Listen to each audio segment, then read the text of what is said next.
Today we are with teacher Aaron. We are with him. He's in Mexico. I'm in Ireland. That's the good thing about social media. So we are running on YouTube. We are running here on Instagram, TikTok. So you guys might tune in on YouTube if you want. So teacher Aaron, how are you keeping today? How are you?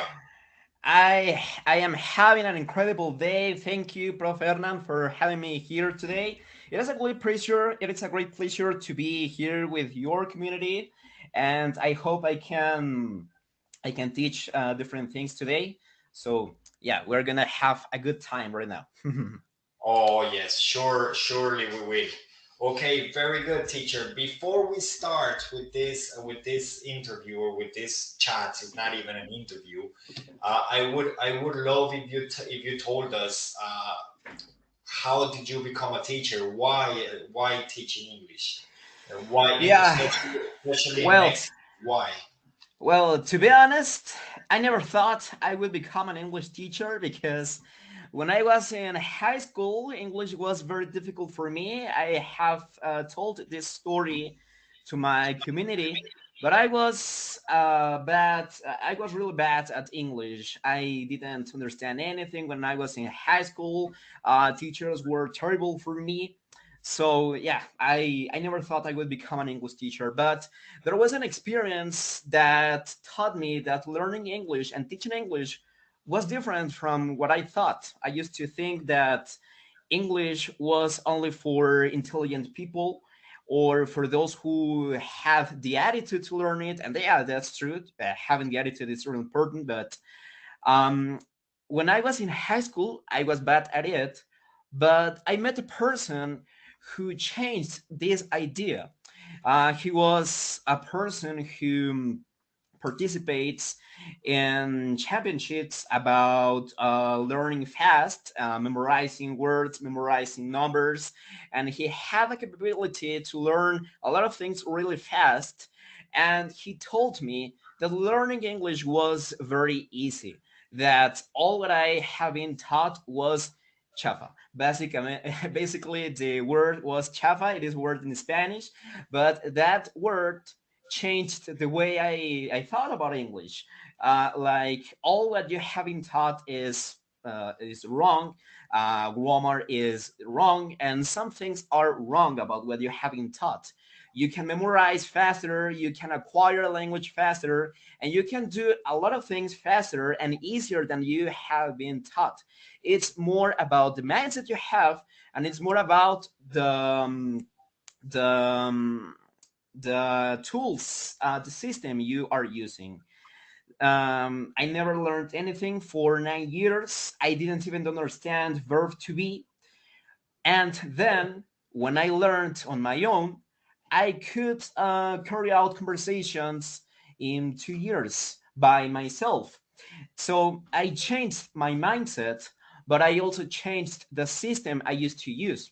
I learned a technique with which I was able to memorize words very fast. And I learned grammar differently from what I used to study at school. First, I learned English by myself. It was very difficult sometimes, but I really enjoyed it. I enjoyed learning English. I enjoyed it because of different YouTube channels I saw, I discovered.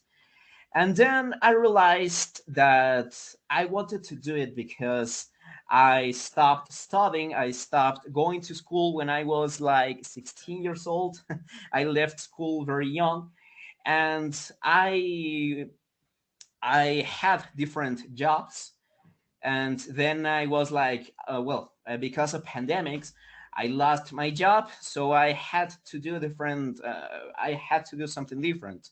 For 3 months, I didn't know what to do, and then I was like, okay, well, I have an English level, so I guess that I could start teaching English to some people.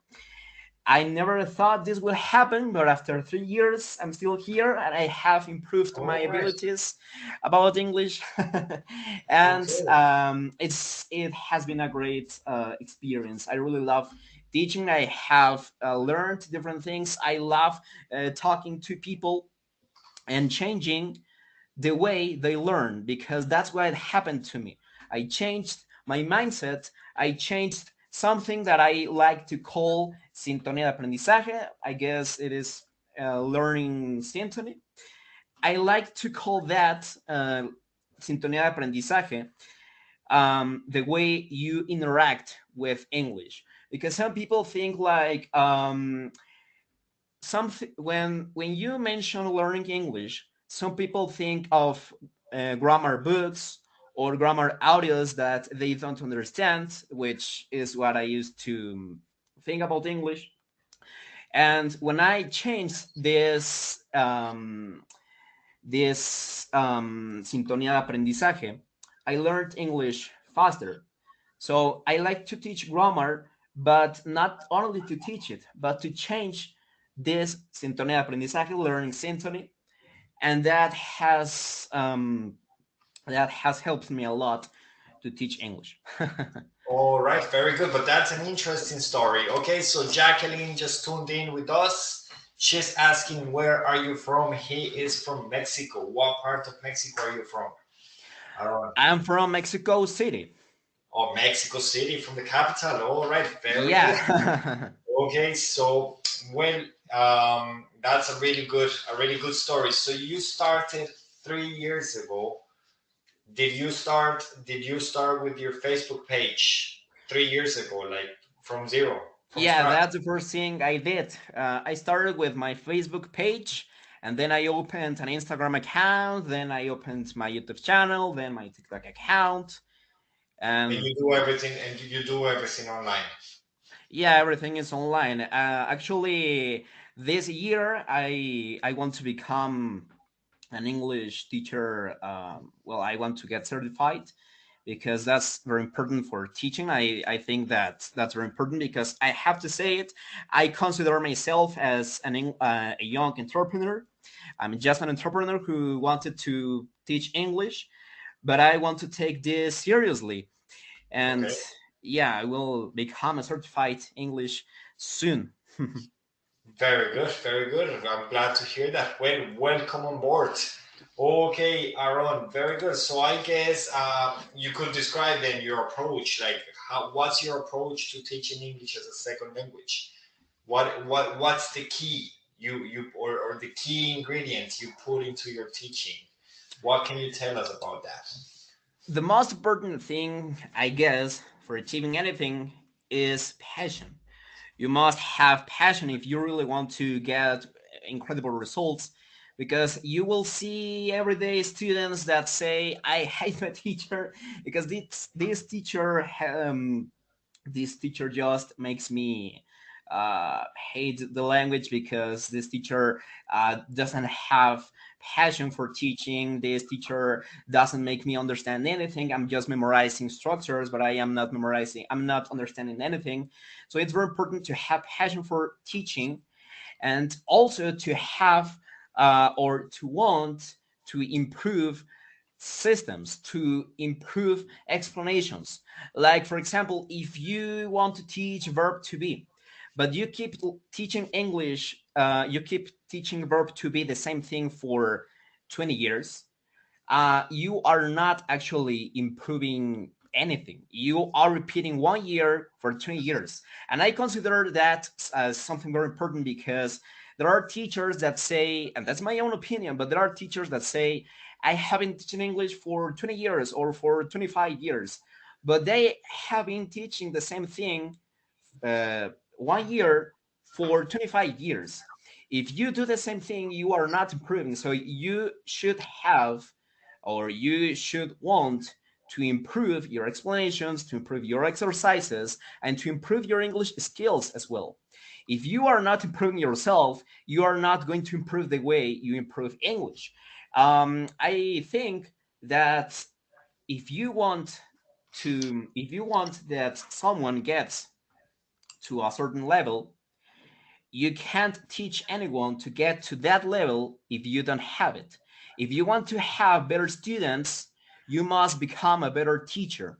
And that comes not only with knowing the language, but also with improving the way you teach it, with your grammar explanations, with knowing more vocabulary, going to different places, meeting different people. So that's very important to keep improving yourself, to keep improving other students. That's true. That's true. Very good. Especially not downloading your own videos and then posting them like if they were yours, right? That happens a lot.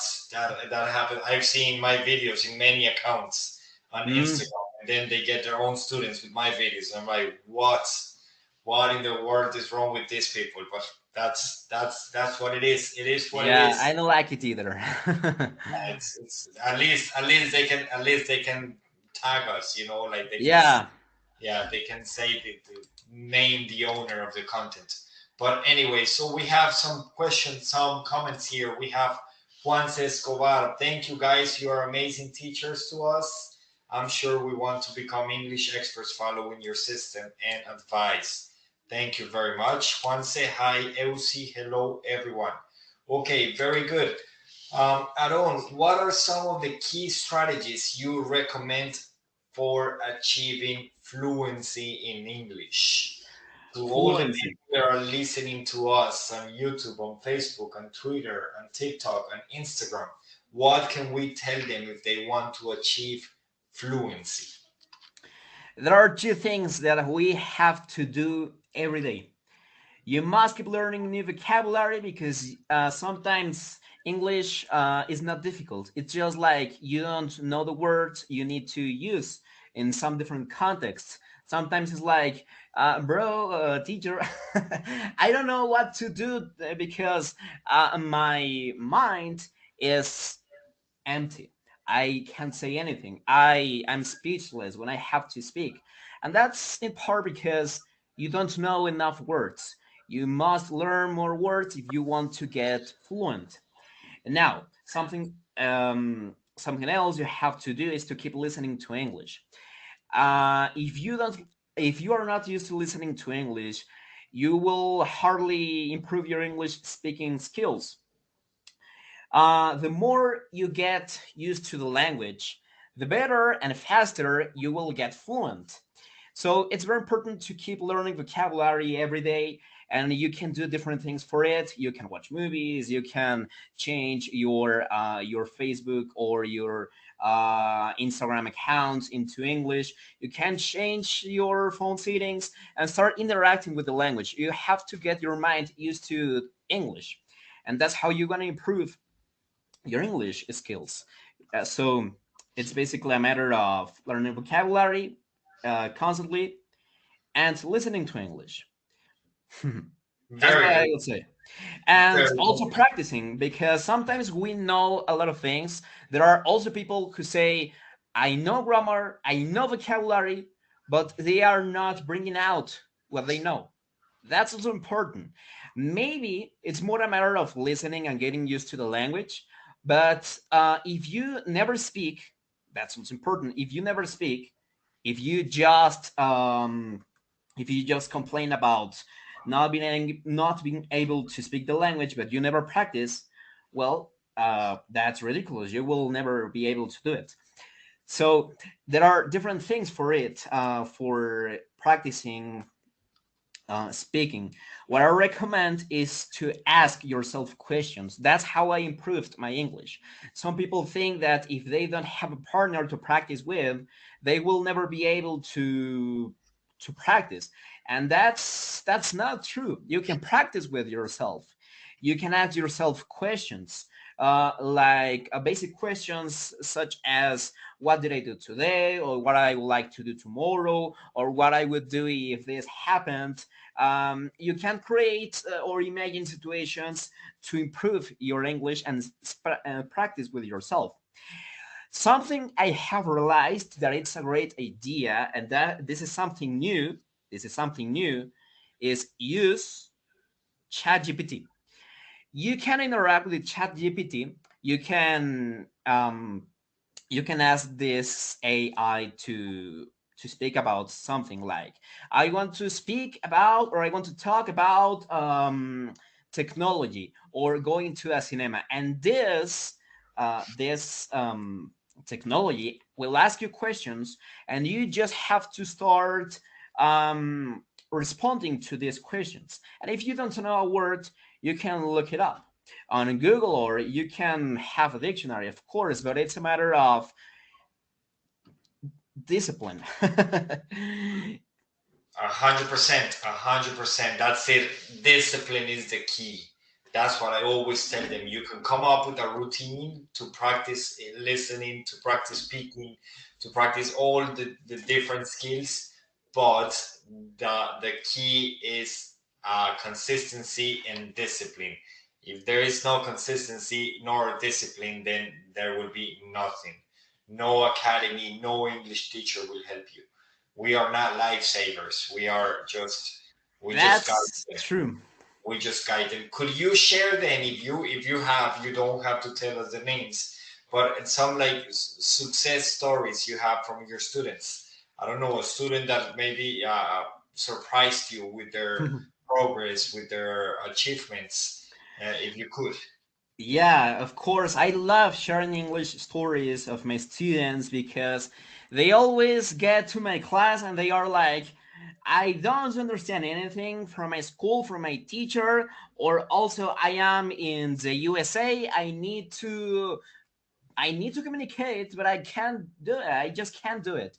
So there are I have had a lot of students with these different situations. And the story, for example, I have a girl student. Her name is Ellie. I don't think she will mind that I tell her name. Her name is Ellie. She is from New York, and I met her like 2 years ago. She wasn't able to say anything. She wasn't even understanding anything from her school. And the first thing I do with my students is not to teach English. Actually, I have a course in which I change their mindset first about what they think about English. Because, as I mentioned a few minutes ago, some students are familiar with the language as grammar rules, grammar books, grammar teachers, but they are not comfortable with it. So um, the first thing I do with my students is to change the way they have been learning the language. I'm sorry, give me a sec. I will open my window because I have a cat and she wants to. Oh, I I'm see sorry. it. Yeah. Okay, so yeah, first I change the way they have been doing this. I teach them a technique with which they can learn, well, memorize words faster.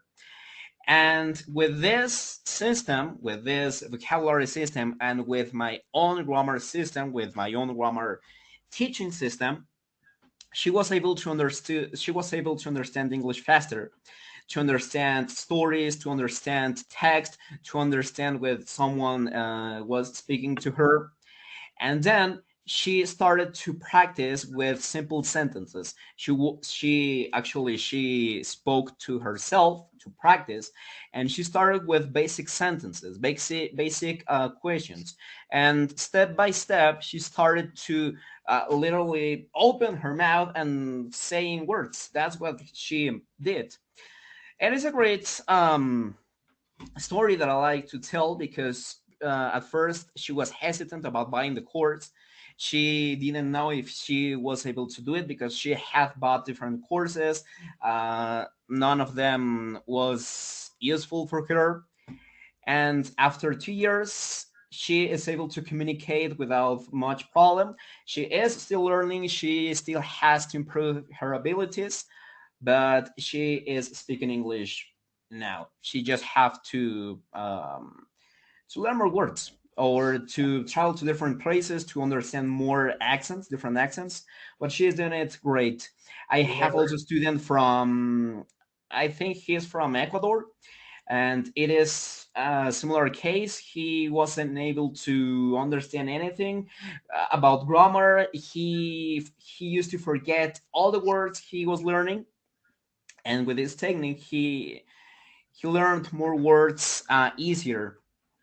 And also with this grammar system that I give to my students, he was able to understand grammar faster and also read texts, read ads on different places.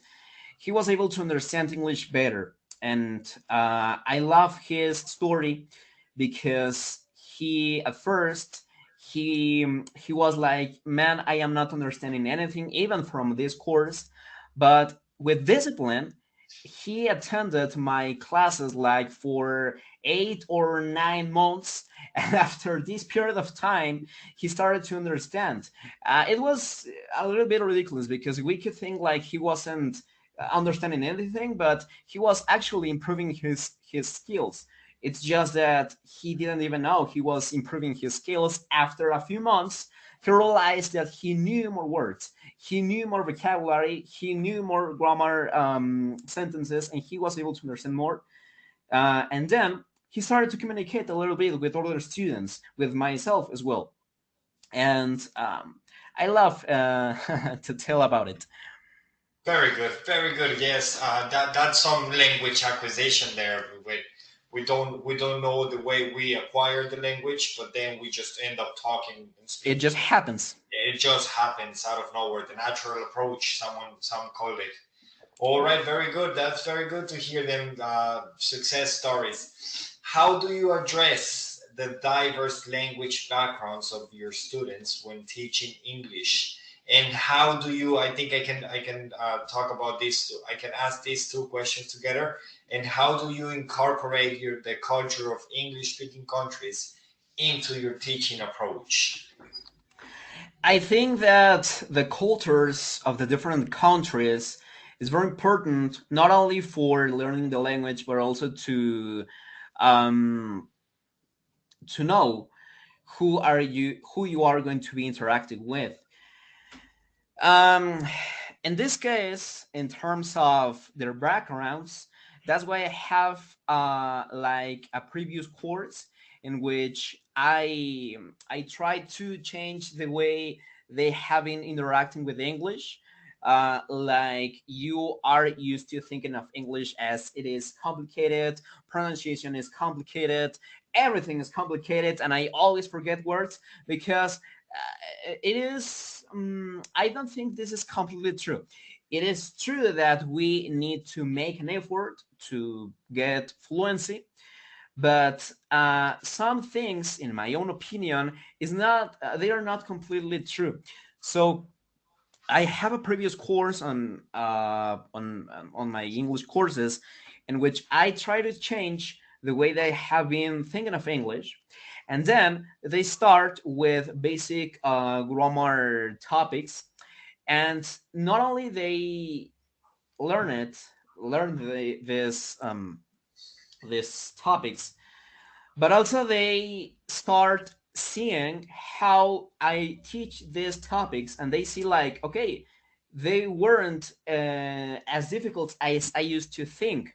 So this helps them change these backgrounds, these things they used to think. And in terms of the cultures, it is a matter of the content they interact with.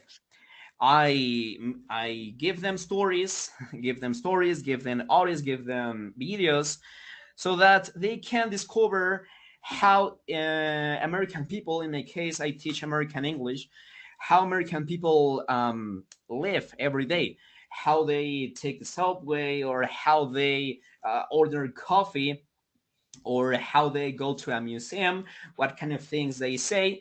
So I just give them content, give them stories, give them videos, give them audios, and in this way I help them know about the cultures. Oh, very good, very good, very good. Aaron, so this is teacher Aaron. He is from Mexico City to be precise. And as you all know, I am from Colombia, living in Ireland. Aaron, what are some common mistakes you have identified on your or misconceptions about the language on your students? What can you tell us about that? Like some repeated or some frequent mistakes. on There the are like there are a lot patterns? of these. There are a lot of these mistakes.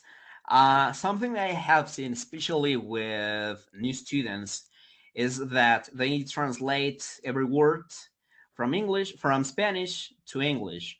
For example, in this case, we both know Spanish, so there are students that want to translate every word from Spanish to English or the other way around.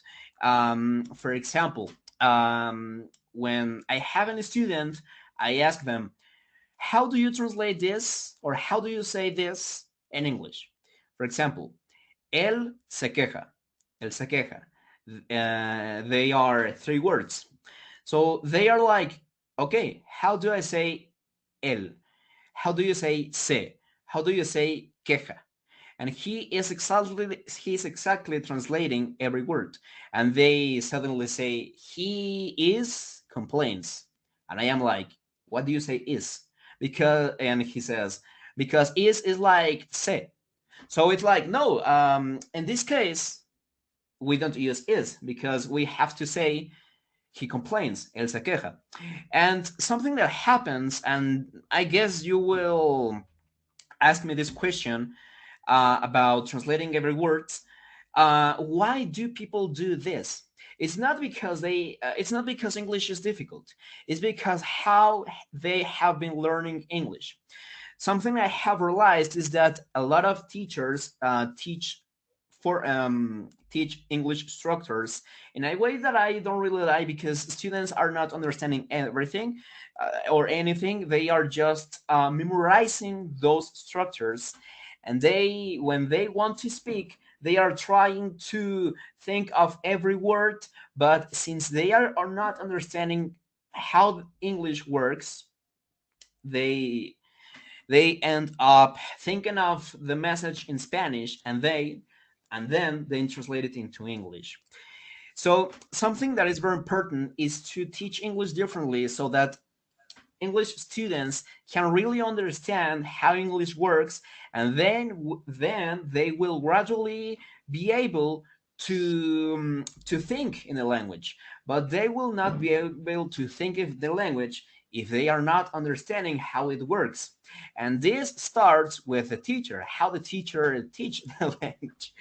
So some people translate every word.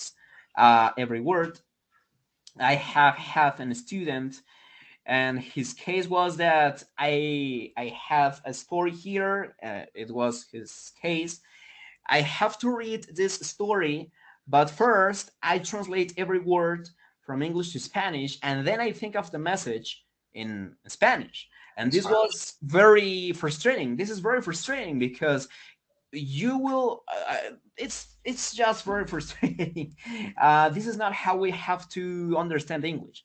We Yeah, have to have the ability to process English words so that we can think of the meaning when we hear those words. For example, if you learn that swim is nadar in Spanish, you do it not because every time that you hear swim, you think of another word, nadar. No, you do it because every time you hear swim, you think of the same thing like when you hear nadar.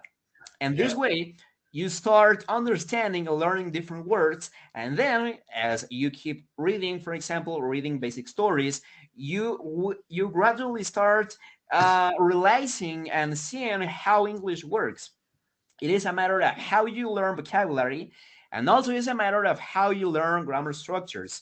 If you start discovering how English works, but if you have a system that only makes you memorize structures and grammar tenses, their uses, but you don't understand why, so that's a huge mistake.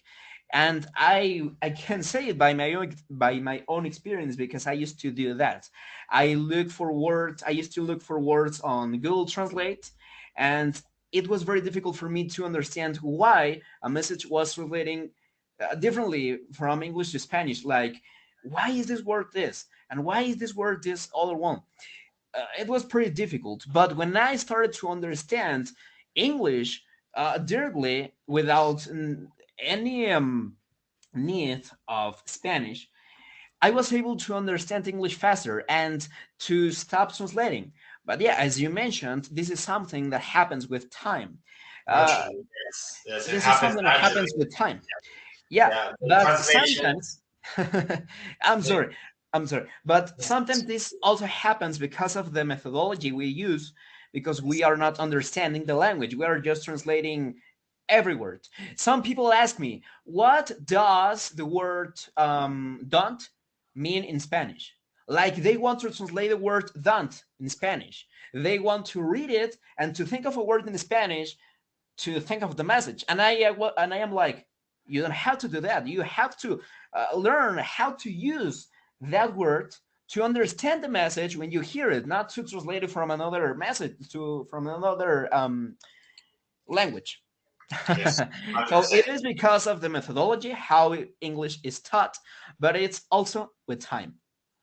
Yes, 100%. Yes, the translation, unfortunately, is the first thing we're going to look at, and we do it naturally, but we do have to give it up as time goes by. And Jacqueline, I think that's the answer to your question. She was wondering if it was correct to translate everything, and I'd say no, it's not correct.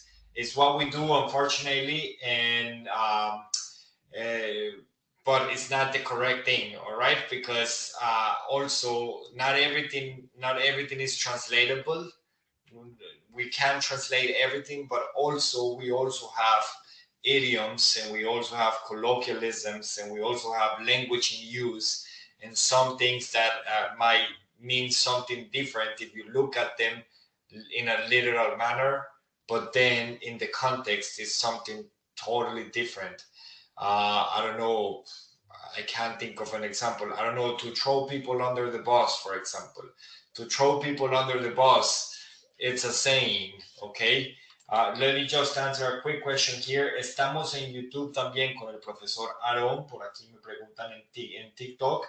Eh, @ el profesor Hernán en YouTube para que puedan observar el episodio. Okay, so I was saying to Jacqueline, to throw someone under the bus, it's an expression.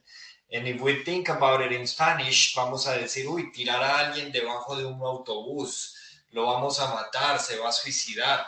But to throw someone under the bus es decir en alguien. I don't know, in México, ¿cómo dicen en México, Aaron? Cuando estás en Colombia decimos cuando tienes un secreto de un amigo y lo ventilas. En Colombia decimos sapearlo, ¿ok? Si sapeas a alguien es throw under the bus, ¿ok? Okay. En México no recuerdo. Um, I don't remember it because I don't think we have an idiom for this, You but don't? maybe we have it. I don't know, to be honest. Yeah, okay. It's like a snitch. A snitch is it's more common in the States. I Okay. lived in I lived in Chicago, and I have loads of friends from Mexico, and even family. My Okay. nephew, my nephew, my niece, their father, it's Mm, Mexican, but I don't nice. remember. I don't remember, to be honest. But anyway, yes, that's why it's not correct under my view to translate everything. Although when you learn the language and how to teach it, and when you go and study linguistics, you do go through a subject that is teaching English through translation. So there is a whole theory about it, but I don't think it's useful. Under my view, it's useless. But I obviously respect everybody's view. Um, I don't. But coming back to you, do students have to think in English to become fluent in English? That might sound like a dumb question or like a stupid question, but what do you think No, about it that? isn't. There is no silly question. There Yeah, are of no course. silly questions, sorry. No, no problem here. Well, this is my own opinion, of course. I don't know everything, but I will say that you can't at first, when you are barely learning a language, you can't do it. It's like if I asked a teacher, I will think in English if you think in Japanese, and the teacher is going to be like, but I don't know Japanese. yeah, I don't know English either. I'm still learning. I don't know how it works. So, in terms of teaching, in terms of thinking in English, I think this comes with not translating every word, as I was mentioning a few minutes ago, like él se queja, he is complains. I don't know why you would say is, but that happens because you are translating every word. So, in this case, yeah, you have to learn the language so that you know how the English structures work. In this case, yeah, you should think in the language so that you can start understanding how it works and start reading or listening to more words together. So in this case, yeah, you have to learn it, and you have to use it as it works. But in this case, when you want to speak, at first you will, I don't think you will ever you will be able to do it. You will translate some words because you are not used to the language enough. To think in the language faster is something that comes with acquisition, but also with practice. If you have acquired language in certain level, but you never practice, it will be harder for you to speak it, even if you know a lot of words, because it's like, okay, I know this, but I never use it. So it is useless to know a lot of things if you don't use it. Um, so if you want to think in English, it's not something that you can do on your own. This will gradually happen, but you do have to learn how the English works so that you can start saying the correct sentences, the correct questions, so that you can structure the language correctly and start acquiring the language starts with understanding how it works. That's why I think that grammar is important, but it depends on how you learn it. Because if you just open a book that gives you structures, but it's like, I don't know how to use this in real life, it will be difficult for you. It will be more difficult for you to think in the language. That's my that those are my thoughts. I don't know what you think about this. I do totally agree with you. I think that you can't think in a language that you don't know, but if you want to become fluent, I think everything is a process. We say here in Ireland we speak more likely British English. Mm, So we say slowly but surely. All right, so that's another saying. It's another idiom mm-hmm, en español es lento pero seguro, mm-hmm. ¿cierto? So it's all about that. I mean, like every little process, every little step counts, but you have to add a step every day. I always suggest to my students, you can if you want to improve your reading comprehension, you should start by including a reading routine in your daily basis. It's as simple as reading 5 pages every day. By the end of the month you would have read 150 pages. That's a book. That would be 12 books in a year. You can't imagine how many words you will pick up from 150 pages. I mean, just think about this. One page is about, in average, it's about 300 words. So 300. 150 pages, we're talking about thousands of words. So if we make that, if we do it, then we would be able to think in English and become fluent at the same time. Yeah, that's true. Because I when I started to think in the language, that happened with a book. I bought a book. I loved it. It was about learning. The book's name is Limitless. I loved this book, and at first it was pretty difficult to read it. I was like, I am not understanding everything. There are a lot of words that I don't know, but I I handled it, and I was able to understand it better with time. And then when I watched some movies or when I watched some videos after this book, it helped me think in the language better. It was like I finished reading a book, and then suddenly I started to think in the language automatically. It's not like I was doing it on purpose.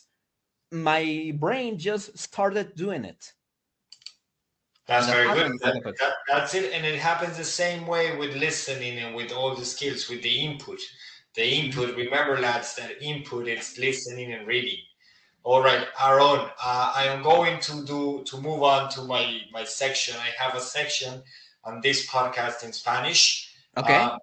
because I love my students and your students as well. If they will eventually see the video or watch the video, I love when they notice that we're able to speak both languages and communicate Okay. even without being native. So the question is, do you think that um, do you think that it's a better, or do you believe that a native English speaker hace mejor a un maestro? Es decir, ¿crees que el maestro tiene que ser native? Tú has tenido, a ver, tú tuviste profesores de inglés porque obviamente tu primera lengua es el español, igual yo aprendí inglés porque me fui a vivir a Estados Unidos a los 10 años, pero tuve profesores de inglés, entonces yo creo que estamos en la capacidad de responder. ¿Qué opinas? Eh, Claro, desde la experiencia propia, ¿no? De cada quien. ¿Tiene que ser nativo el profesor? Bueno, esto lo digo con todo el respeto del mundo, pero para mí es una pendejada pensar así. Tal cual. O sea, yo no creo que un maestro nativo sea mejor que alguien no nativo. Yo creo que lo que te hace un buen maestro más bien es qué tan bueno eres para que un alumno te entienda y qué tan bueno eres para que un alumno le guste lo que haces. Eso es lo que hace que seas un buen maestro. Como tal, tampoco es como que sea mejor un nativo o un no nativo, es más bien la preparación del maestro, la vocación y las herramientas que utiliza, cómo se relaciona con sus estudiantes. Muchas personas, y yo lo he notado, sí dicen, pues es que si no es nativo no es tan bueno o cosas así, es como de, no. Ahora, hay un caso donde sí considero que es mejor un nativo, que es para el momento de la pronunciación, en un nivel ya más avanzado. En un nivel básico creo que incluso también un hispanohablante lo puede enseñar. Yo aprendí de hispanohablantes al principio. Obviamente ya en un nivel más alto, sí es como que tienes que escuchar nativos, pero no necesariamente tiene que ser a veces como de un maestro, puede ser incluso simplemente de escuchar el idioma y si tú eres lo suficientemente observador, tú puedes también aprender de eso. Pero bueno, si quieres que alguien te corrija en pronunciación, puede ser mejor un maestro nativo. Pero para lo más importante, que es el entendimiento del idioma, disfrutarlo y entender, bueno, entenderlo y la comunicación, yo no lo considero necesario. Perfecto, muy bien, muchas gracias. Ya escucharon la opinión del profe Aarón. Recuerden que estamos en este espacio en el que nos reunimos con personas que hablan inglés y pretendemos traer a ustedes una información, un contenido de valor en inglés para que además tengan la oportunidad de hacer listening comprehension practice. ¿Ok? Pero lo más importante de este espacio, y por eso siempre trato de que los invitados no sean nativos, es que miren que no hay necesidad de ser nativos para poder hablar inglés. Hemos hablado inglés durante 40 minutos, van 43 minutos de entrevista y llevamos, creería yo que exagerando, 2 minutos hablando español. And that's it. We're not going to speak Spanish anymore. We're speaking English. Ok. So I just wanted everybody to see and to listen and to hear that we are both Spanish speakers, but we can also speak English with no hassle, with no bother. All right. And he's able to understand, and I'm able to understand. And of course, we might have some pronunciation mistakes. Of course, but that does not interrupt communication. And the purpose of a language is to communicate. If you're able to deliver the message, or you're also able to understand the message, then you're there. Bingo. All right. Because, and why do I give an emphasis on this? Because people are just shy and they're blocked, and they Mm, think that they have to speak like a native, but you won't be able to speak like a native if you're not native. That's easy. All right. If you are, I don't know, 20, 18, 10, whatever age you are, and you're not a native English speaker, so you won't be able to pick up that accent because it's not only the accent, it's also the cultural background, and it's also all this natural language. So that's my thoughts. Okay, Adon. So what types of resources? We are coming to the end now. We have about 10 more minutes left, Okay. but I want you to give us two things. Number one, how can people follow you and how can they find you on different social media? And number two, this is the question now. What types of resources do you suggest for ESL students to use outside of class in order to continue their learning process and to work towards fluency? Okay, well, the first question. You can find me as Aaron Flores everywhere, every social media, Facebook, YouTube, TikTok, Instagram, everywhere. This is my name, Aaron Flores, Is everywhere, it with is it with two A's or one A? with one A. Actually, the correct name is with two A's, but my name it is with one A. Flores with S, right? Yeah, Flores with Okay, S. so on social media they find you with two A's. No, with one A. I mean, One. the correct name should be with two A's, but Okay, mine is with one. perfect. All right, lads. So here we are. This is teacher Aaron. You can follow him, obviously, because he also has unbelievable material. Okay. All right, Aaron. So now you can answer the question, and you have an extra question. Is Jacqueline? She wants to know, where did you learn English? Did you travel to the United States or did you learn in Mexico? Okay. Well, what kind of resources do I suggest for ESL learners? In my own opinion, we don't need as many resources as we have been taught. And the most important one, I don't think we need books, in my own opinion, because I didn't learn with books, and also I don't like them. In my own experience, I have discovered that you have to learn what is your what is the name of this ¿cómo se dice? How do you say? Estilo de aprendizaje, learning style. Le- Learning style, very good. Yes, Yeah, that's because I am a visual person. I love watching videos, but that's how I learn. I learned a lot of vocabulary and a lot of grammar by watching videos. But if you don't consider yourself as a visual person, maybe you shouldn't try it. You should test. You should test on podcasts. You should test on books, of course. First, you have to discover what is your learning style. That's very important, and once you have discovered it, you should look for a person that you like their technique, how this person teaches. Because something very important is that you are going to learn English if you are motivated. And how are you going to be motivated? This comes with the techniques, but also the person you are studying with. If you study with a person, with a teacher whose methodology you don't like, you will lose your motivation, you will lose your attitude, you will attend a class like, I just want this class to end, I don't like it. And motivation and attitude is very important. In my case, I watched different videos on YouTube, and that helped me learn many things.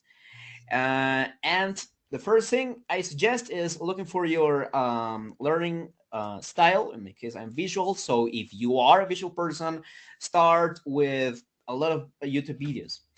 Now, a lot of another thing I suggest, and that's also my own experience, I learned and enjoyed a lot learning English with music. I learned a lot of English with music. I don't think that you just have to start listening to music and you will magically improve your English skills. I think there are different things you have to do. So the first thing I did at first when I started to listen to music, I I looked at the lyrics to look for the words I didn't know, look for their meanings, and then I started to listen to the music, to the song, and first I read the lyrics while listening to the song. I've seen teachers that don't recommend this because they say that you are not actually listening, you are mostly reading, and I don't think this is completely true because when you read, you hear the words more comprehensible. It Yeah, is more comprehensible. that's even the shadowing technique. The shadowing technique is basically you read and listen and repeat. That's the shadowing technique. It's very good actually. Yeah, and then you listen to the same song without the lyrics, and you understand better the accent and also the words, and that helps you. And you don't have to do it every time you listen to a song. You just do it for 1 month, like 1 hour every day for 1 month, and you will improve a lot your listening and your vocabulary as well. And for vocabulary, if you are an English beginner, I recommend at first using a technique that because I used that technique and I am using this technique for learning German. It is about associating words. Yeah, You have to associate a word with a concept. For example, I recently posted an association on Facebook, and it was like you want to learn the word pull in English, pull, which means jalar in Spanish, and you create an association. For example, you imagine an octopus, imaginas un pulpo jalando personas. So when you imagine un pulpo jalando personas, it is easier to remember that jalar is pull because of the word pulpo. And yeah, that helps at first. If you associate words at first, the first, I don't know, 200 or 300 words, that will help you remember more words and start reading, start studying basic topics, and start reading basic stories. And that's how you're going to start um, looking at the language. all right, very good, very good. So you've heard the advice from teacher Aaron. Reading aloud is excellent. That's what Yeah, Eusi said. yeah, Jacqueline was asking if Mexico City, if you had English as a second language. You don't, right? It's only Spanish, the official language, is it? yeah. Yeah. All right, Yeah, and perfect. reading aloud is real amazing. That helped me with my pronunciation and fluency. I also Fluency. recommend it. Yeah, and also improves your vocabulary. All right, Mhm. lads. So this is the end. Thanks very much again, teacher Aaron from Mexico, from all the way across the sea. I am here in Ireland, enjoying the morning. Now it's already 4 o'clock. So Mm. I would say a big thanks for tuning in, and I hope you have learned some new words and you have understood the both accents and all the content and the information we wanted to share today. Thanks again for coming and thanks again for tuning in. I would love to hear your last words just for Yeah, both. I can just say that it was a great pleasure to be here with your community. I'm sorry for that barking dog. But yeah, it was great to be here, and I hope to have you in my own community as well. Anytime, One of these days. anytime, of course. Yes, it'll be a pleasure, of course. All Well, right. thank you, everyone. Thanks for listening to me, and I hope to see you later.